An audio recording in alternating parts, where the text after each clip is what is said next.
Alright, we read The Art of Seduction by Robert Greene. So, let's start. Like, subscribe, you know what I'm saying? If you guys have anything you want me to read, let me know. Say anything. Okay, let's get it cracking. We're gonna start off by, I guess, naming the seductive characters. So the seductive characters. First we have the siren. A man is often secretly oppressed by the role he has to play, by always having to be responsible, in control, and rational. The siren is the ultimate male fantasy figure because she offers a total release from the limitations of his life, and her presence, which is always heightened and sexually charged, the male feels transported to a realm of pure pleasure in a world where women are often too timid to project such an image. Learn to take control of the male libido by embodying his fantasy. That's like fine-ass women who dress, seductive, small clothes, revealing clothes, tight clothes, showing off a lot of curves, beautiful face, nice hair, they very stand out as from strippers and things like that. They pique your sexual attractions and interests a lot. That's a siren. Then next, we have the rake. A woman never quite feels desired and appreciated enough. She wants attention, but a man is too often distracted and unresponsive. The rake is a great female fantasy figure. When he desires a woman, the rake is a great female fantasy figure. When he desires a woman, brief though that moment may be, he will go to the ends of the earth for her. He may be disloyal, dishonest, and immoral, but that only adds to his appeal. Stir a woman's repressed longings by adapting the rake's mix of danger and pleasure. Damn, you a cold boy. Young Don Juan, the rake. You might only be there for a moment, but when you there, there ain't nothing. You coming like a tornado. She ain't never seen pause. She ain't never seen nothing like you. You feel me? You coming through for a short period of time, loving her to the ends of the earth. She ain't never been loved that much, that strongly, that passionately. The ideal lover. Most people have dreams in their youth that get shattered or worn down with age. They find themselves disappointed by people, events, reality, which cannot match their youthful ideas. Ideal lovers thrive on people's broken dreams, which become lifelong fantasies. You long for romance, adventure, lofty spiritual communion. The ideal lover reflects your fantasy. He or she is an artist in creating the illusion you require. In a world of disenchantment and baselessness, there is limitless seductive power in following the path of the ideal lover. Whoo! See, now the siren, that's a woman. The rake, that's a man. The ideal lover, unisex, can be anybody. And the ideal lover is somebody that's going to create whatever fantasy that is required to get you, to seduce you, to get you to love them, to get you to fall in a trap, whatever it is. They're going to create the perfect illusions for you. Okay. Next, we have the dandy. Most of us feel trapped within the limited roles that the world expects us to play. We are instantly attracted to those who are more fluid than we are. Those who create their own persona. Dandies excite us because they cannot be categorized and hint at a freedom we want for ourselves. They play with masculinity and femininity. They fashion their own physical image, which is always startling. Use the power of the dandy to curate an ambiguous, alluring presence that stirs repressed desires. Sheesh. Now, that's crazy. They see this could be a woman or a guy too. They playing on both sides. They come with the masculinity and femininity. You know what I'm saying? So that's like a prince, a metrosexual type person, a little Uzi, or if a girl, like tomboyish type girl, or who like Atiana Taylor used to be, or how Aaliyah used to dress all the way back in the day, the brat, dressing boyish but really good, you know. So that's different. The natural. All right, now after the dandy, next we have the natural. Childhood is the golden paradise we are always consciously or unconsciously trying to recreate. The natural embodies the longed for qualities of childhood: spontaneity, spontaneity, sincerity, unpretentiousness. In the presence of naturals, we feel at ease, caught up in their playful spirit, transported back to that golden age. Adopt the pose of the natural to neutralize people's defensiveness and infect them with helpless delight. You know, be someone that make them feel like a kid again. It's always fun. They're always so sweet, nice to you. They always understand. They're relatable. You know what I'm saying? That's addictive. Because people always want to be a kid again. That's the best time they ever had in their life. Anybody, most people, 9 times out of 10. All right, next we have the coquette. The ability to delay satisfaction is the ultimate art of seduction. While waiting, the victim is held in thrall. Coquettes are the grand masters of the game, orchestrating a back and forth movement between hope and frustration. They bait with the promise of reward, the hope of physical pleasure, happiness, fame, by association, power, all of which, however, proves elusive. Yet, this only makes their targets pursue them the more. Imitate the alternating heat and coolness of the coquette, and you will keep the seduced at your heels. Woo! See, that's somebody that's like a pimp. They give you everything nice, and at the same time, they give you pain and hurting you and taking from you. You don't know which one. You don't know if they love you or hate you.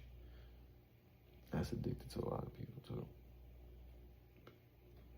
That's crazy. Next, we have the charmer. Charm is seduction without sex. Charmers are consummate manipulators, masking their cleverness by creating a mood of pleasure and comfort. Their method is simple. They deflect attention from themselves and focus it on their target. They understand your spirit, feel your pain, adapt to your moods. In the presence of a charmer, you feel better about being. In the presence of a charmer, you feel better about yourself. Learn to cast the charmer spell by aiming at people's primary weakness, vanity and self-esteem. Woo! The charmer, dirty motherfucker. They said, man, you adapt to their moods, to the target moves. I mean, they ain't, you ain't. They said, you said. You couldn't even beat the man. You would, whoo, that's a slick son of a bitch right there, the charmer. The charisma. Next, we have the charismatic. Charisma is a presence that excites us. It comes from an inner quality, self-confidence, sexual energy, sense of purpose, contentment that most people lack and want. This quality radiates outward, permeating the gesture of charismatics, making them seem extraordinary and superior. They learn to heighten their charisma with a piercing gaze, fiery oratory, an air of mystery. Create the charismatic illusion by radiating intensity while remaining detached. So that means you got a big ass presence, a powerful presence, but you don't give a fuck about these people. You think you bigger and better than all these motherfuckers. At the same time, they don't know enough about you. You're not really super mysterious, but you're not saying a lot. It's more how you look, your presence, than what you do say. Your gestures, how you look. You know, how you feel about yourself, the energy you bring, your aura. Your aura. This more saying charismatic. You have the aura, the self-confidence is radiating out of you. What's your aura? The star. Next we have the star. The star. Daily life is harsh, and most of us constantly seek escape from its fantasy, from in it fantasy.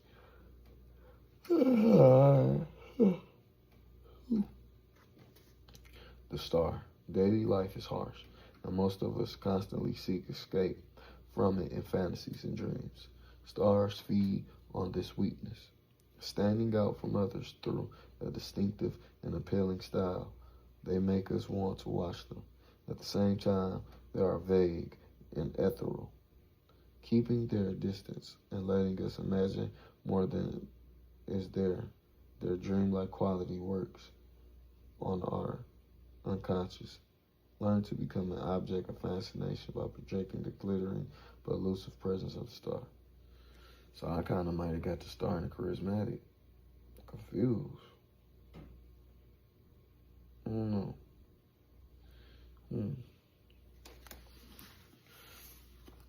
We might got similar qualities or something. Let's move on. Next, the anti-seducer. Seducers draw you in by the focused, individualized attention they pay to you. Anti-seducers are the opposite, insecure, self-absorbed, and unable to grasp the psychology of another person. They literally repel. Anti-seducers have no self-awareness and never realize when they are pestering, imposing, talking too much. Root out anti-seductive qualities in yourself and recognize them in others. There is no pleasure or profit in dealing with the anti-seducer. The seducer's victims, the 18 types. Damn. Okay. Part 2, the seductive process. Phase 1, separation, stirring interest and desire. 1, choose the right victim. 2, create a false sense of security. Approach indirectly. 3, send mixed signals. 4, appear to be an object of desire. Create triangles. 5, create a need. Stir anxiety and discontent. 6, master the art of insinuation. Master the art of insinuation. Master the art of insinuation. Master the art of insinuation. Number 7, enter their spirit. 8, create temptation. Phase 2, lead astray, creating pleasure and confusion. Number 9, keep them in suspense. What comes next? 10, use the demonic power of words to show confusion. 11, pay attention to detail. 12, poeticize your presence. 13, disarm through strategic weakness and vulnerability. 14, confuse desire and reality, the perfect illusion. Isolate the victim. Phase 3, the precipice, deepening the effect through extreme measures. 16, prove yourself. 17, effect a regression. 18, stir up the transgressive and taboo. 19. Use spiritual lures. 20. Mix pleasure with pain. Phase 4. Moving in for the kill. Give them space to fall. The pursuer is pursued. Use physical lures. Master the art of the bold move. Beware of the after effects. Appendix A. Seductive environment, seductive time. Appendix B. Soft seduction, how to sell anything to the masses.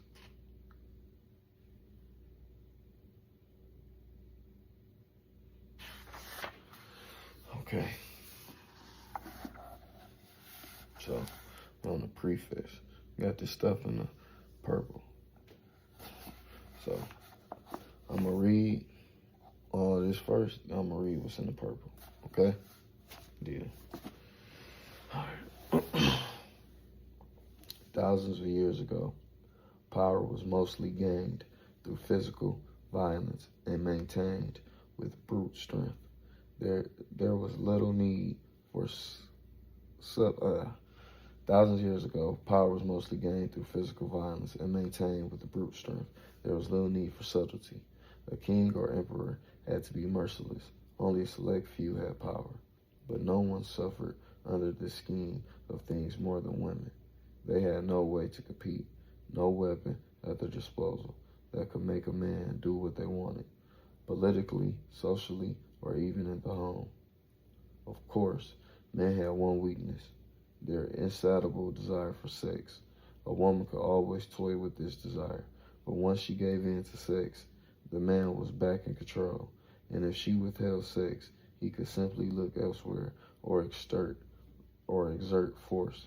Hey, it sounds like I'm hating on men on it a little bit. What good was a power that was so temporary and frail? Yet women had no choice but to submit to this condition. There were some, though, whose hunger for power was too great, and who, over the years, through much cleverness and creativity, invented a way of turning the dynamic around, creating a more lasting and effective form of power. Oh, shit. So it was women who figured out the game. Yeah. So man ain't figured out everything first. This game right here was learned from a woman. Okay. These women, among them, Bathsheba from the Old Testament, Helen of Troy, the Chinese siren, Hissy She, and the greatest of them all, Cleopatra, invented seduction. First, they would draw men in with an alluring appearance, designing their makeup and adornment to fashion the image of a goddess come to life. By showing only glimpses of flesh, they would tease a man's imagination, stimulating the desire not just for sex, but for something greater, the chance to possess a fantasy figure. Once they had their victim's interest, these women would lure them away from the masculine world of war and politics and get them to spend time in the feminine world, a world of luxury, spectacle, and pleasure that might also lead them astray, literally, taking them on a journey, as Cleopatra lured Julius Caesar on a trip down the Nile. Men would grow hooked on these refined, sensual pleasures. They would fall in love. But then, invariably, the women would turn cold and indifferent, confusing their victims. Just when the men wanted more, they found their pleasures withdrawn. They would be forced into pursuit, trying anything to win back the favors they once had tasted, and growing weak and emotional in the process. Men who had physical force and all the social power, men like King David, the Trojan Paris, Julius Caesar, Mark Antony, King Fusha, will find themselves becoming the slave of a woman. Damn. She put that thing on him, then took it away, and got him fiending for it. But looking all beautiful, smelling good, then she take him away.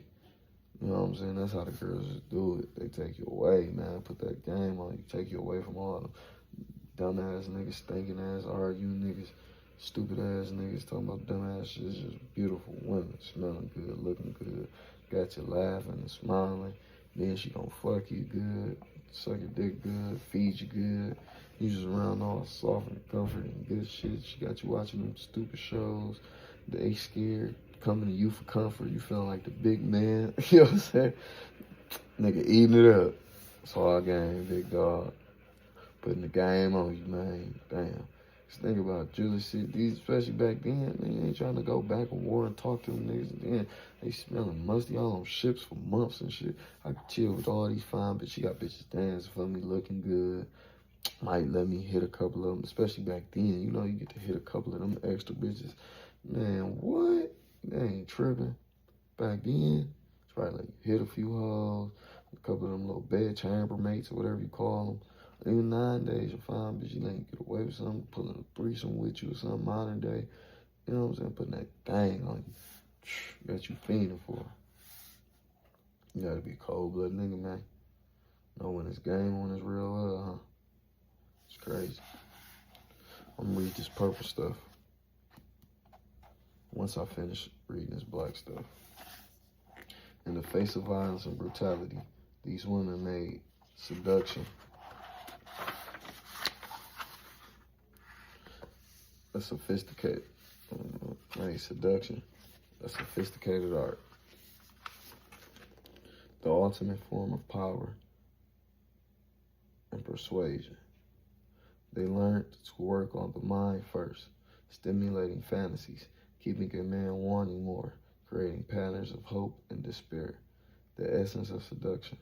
Their power was not physical but psychological, not forceful but indirect and cunning. These first great seductresses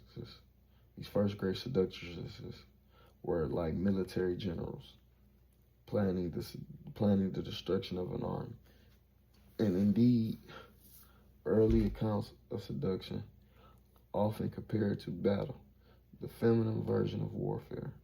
For Cleopatra, it was a means of consolidating an empire. In seduction, the woman was no longer a passive sex object. She had become an active agent, a figure of power. Damn. Women have turned that shit around. Use that coochie as a power. You know what I'm saying? Put it on you, take it away. Put it on you, take it away. You don't know what to do. Shout out to them strong women. You know what I'm saying?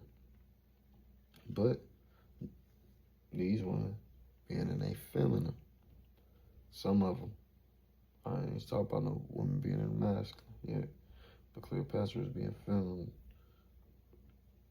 It was a feminine version of warfare. She was, but we're gonna learn more about them, I guess. With a few exceptions, the Latin poet Ovid, the medieval troubadours, men did not much concern themselves with such a frivolous art as seduction. Then, in the 17th century, came a great change. Men grew interested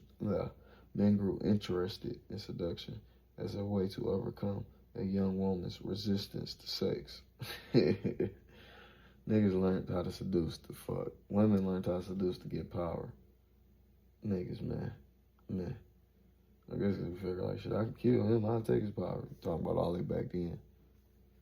So, of course, everything evolved. But anyway, resistance to sex. History's first great male seducers. The Duke de Luzon. The different Spaniards who inspired the Don Juan legend began to adopt the methods traditionally employed by women. They learned to dazzle with their appearance, often androgynous in nature. I don't even know what the word androgynous means, but to stimulate the imagination, to play the croquet. They also added a new masculine element to the game. Seductive language. Learned how to talk that shit to a bitch. You heard me? That changed the game. Learned how to talk that shit. See, bitches was using how they look, smelling, You know what I'm saying? Taking you away on somewhere. Nah, get him away from all his friends and look good and fuck him. Niggas start learning how to talk their shit. Seductive language. For they had discovered a woman's weakness for soft words. These two forms of seduction, the feminine use of appearances and the masculine use of language, will often cross gender lines. Casanova would dazzle a woman with his clothes. Nenan de la Crosse would charm a man with her words. Oh, see, I just see the game and change. That was a man. He doing it with his appearance. That was a woman doing the words. And the words is the masculine form, and the appearance is the feminine form of seduction. That's deep, ain't it? It's different. At the same time that men were developing their version of seduction, others began to adapt the art for social purposes. As Europe's feudal system of government faded into the past,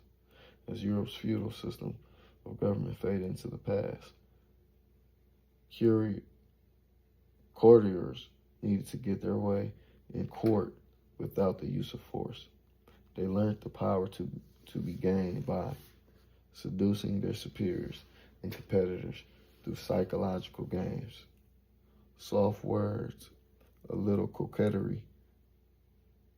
As culture became democratized, actors, dandies, and artists came to use the tactics of seduction as a way to charm and win over their audience and social milieu.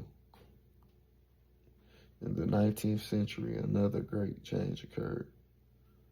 Politicians like Napoleon consciously saw themselves as seducers on a grand scale. These men depended on the art of seductive oratory. They also mastered what had once been feminine strategies, staging vast spectacles, using theatrical devices, creating a charged physical presence. All this, they learned, was the essence of charisma, and remains so today. By seducing the masses, they would accumulate immense power without the use of force. Today, we have reached the ultimate point in the evolution of seduction. Now, more than ever, force or brutality of any kind is discouraged. All areas of social life require the ability to persuade people in a way that does not offend or impose itself. Forms of seduction can be found everywhere, blending male and female strategies. Advertisements insinuate, the soft sell dominates. If we are to change people's opinions, and affecting opinion is basic to seduction, we must act in subtle, subliminal ways. Damn. So even the advertisement, marketing companies, they seducing you basically. So seduction is not always some sexual thing at all. Political campaign can work. Today, no political campaign can work without seduction. Since the era of John F. Kennedy, political figures are required to have a degree of charisma, a fascinating presence to keep their audience's attention, which is half the battle. The film world and media create a galaxy of seductive stars and images. We are saturated in the seductive, but even if much has changed in degree and scope, the essence of seduction is constant.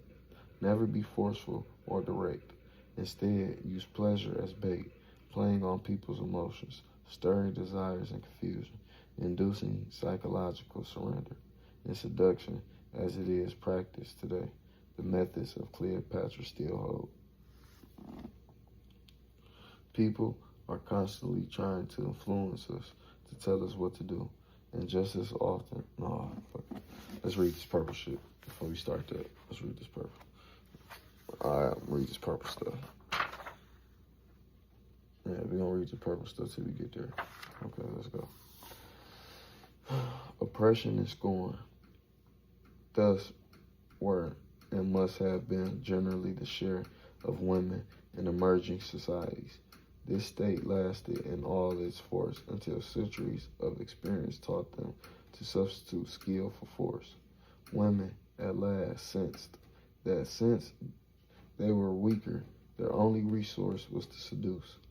They understood that if they were dependent on men through force, men could become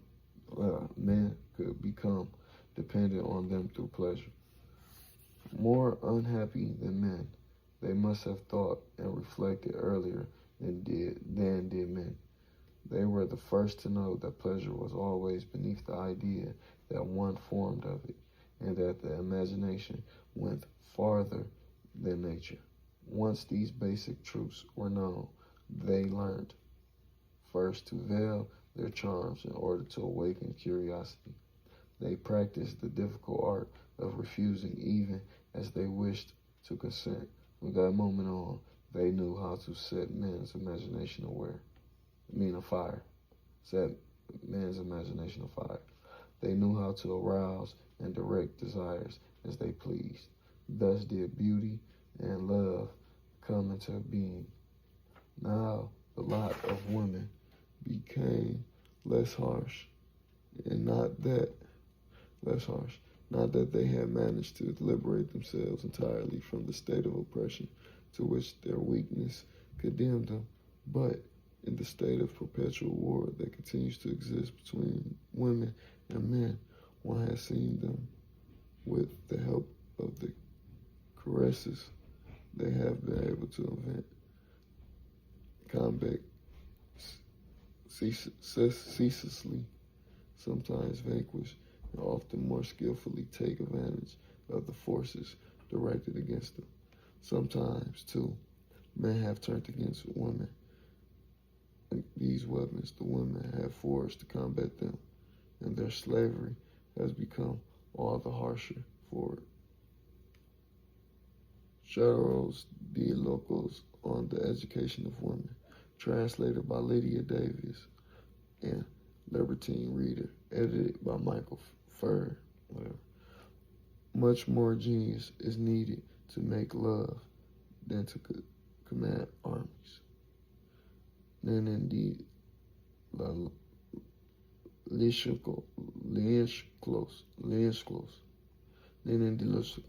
whatever, however you say her name. She say much more genius is needed to make love than to command armies. That's crazy. She need that thing hit. She saying y'all niggas don't know what y'all doing.